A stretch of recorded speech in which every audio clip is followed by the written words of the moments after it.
Hi guys, welcome to HardReset.Info channel. Today I have Samsung Galaxy M23 and I want to show you how to fix the problem when your game or application are not visible on your Google Play Store, as in my situation. To fix it, go back to the main menu of your Google Play Store and tap on your photo on the right corner. There, Settings, Family and Parental Control. As you can see, now we have PG3 to visible game or application.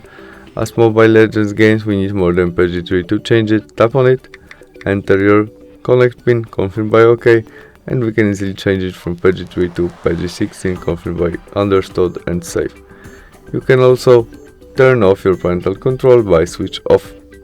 And that's all. We can go back and try search Mobile Legends games again, which is visible right now, and we can install it. Thanks for watching, see you soon, bye!